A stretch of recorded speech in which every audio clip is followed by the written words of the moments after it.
जैसे यहाँ पे हमने मॉड्यूल बनाया है, रेजिस्टेंस इन सीरीज और पैरेलल का मॉड्यूल है। इसमें 3 बल्ब हमने लगाए हैं सीरीज में और 3 बल्ब लगाए हैं पैरेलल में, ठीक है। और दोनों की जो वायरिंग है वो अलग अलग है। अब जैसे हम इसको ऑन करते हैं, ऑन करिए बच्चे वहां से। अब देखो, जो तो सीरीज कनेक्शन है, लाइट ऑफ करना।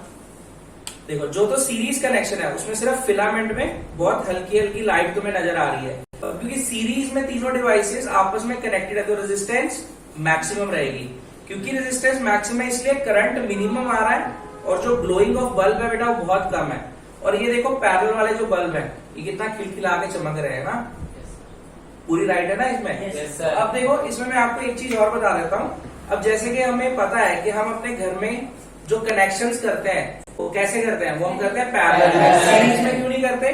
क्योंकि देखो, अगर सीरीज में हमारे पास एक भी डिवाइस खराब होता है, तो जैसे यहाँ पे मैं अज्यूम कर लेता हूँ मेरा एक डिवाइस खराब हो गया, मैं इस बल्ब को निकाल देता हूँ यहाँ से, कनेक्शन इज ब्रोकन, ओके। अब इसी तरह से मैं ये भी अज्यूम कर लेता हूँ मेरा पैरेलल में से भी एक बल्ब खराब हो गया, बहुत गर्म है। पैरेलल वाले जो बल्ब है बेटा वो ग्लो कर गए, क्यों? क्योंकि ये जो तीसरा बल्ब था हमने तीनों पैरेलल में कनेक्ट किए थे, तीनों के पास पोटेंशियल बराबर पहुंच रहा था। लेकिन सीरीज वाले में क्या हुआ, अगर बीच का एक बल्ब या तीनों में से कोई भी एक बल्ब खराब हो जाता है तो सर्किट ब्रेक हो जाता है और बल्ब जो होगा वो कोई भी ग्लो नहीं करेगा। तो इसी हिसाब से अगर हमने अपने घर में फैन, बल्ब और एसी तीनों सीरीज में लगा दिए, तीनों में से एक भी चीज खराब हो गई तो तीनों ही नहीं चलेंगी।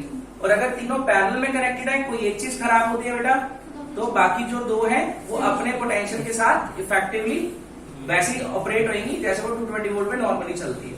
ठीक है बच्चे, क्लियर हो गया? ये था एक्सपेरिमेंट।